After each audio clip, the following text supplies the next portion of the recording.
Last updated 13/23, September 29, 2017. Opinion. It was probably not a shocker to most people that Richard Smith is no longer CEO of the credit rating agency Equifax. After all, he had presided over a deplorable mess that could end up costing half the country millions and millions of dollars as the victims of identity theft. Equifax had been entrusted with the personal information of millions of Americans. Its mission was to provide accurate credit reporting while keeping the vital information safe and secure. But the Equifax security was so weak that it was hacked, and the personal information of more than 143 million Americans was stolen. The company's first responses were an embarrassment. The story is nothing short of a national crisis.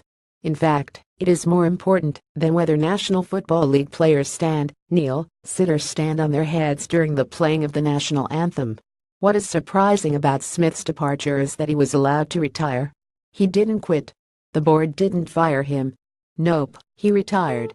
Read more. Massachusetts sues Equifax as hack concerns spread to Canada. Hack exposes the personal information of 143 million Americans. Why won't the company simply fire him? After all, it fired the chief information officer and the chief security officer.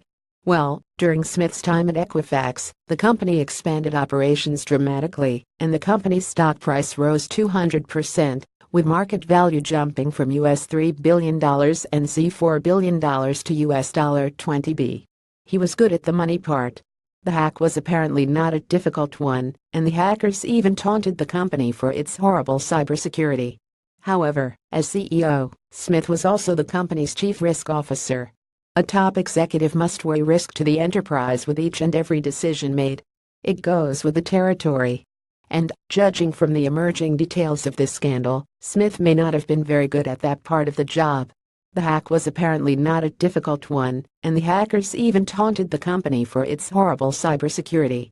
To be fair, a Securities and Exchange Commission filing indicates that Smith will not get his bonus this year. But before anyone begins to tear up about that, it should be noted that his compensation package will pencil out to about US $15 million. That little parachute should cushion the fall just a bit.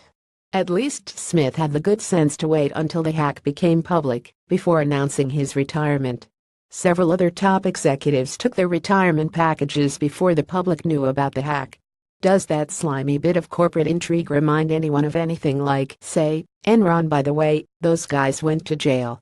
Retired or not, these folks still have a whole lot of explaining to do. Smith is scheduled to testify next Tuesday in front of the House Energy and Commerce Committee and the next day before the Senate Banking Committee. All of us should be extremely interested in what he and others from Equifax have to say. Stay tuned. The Mercury News.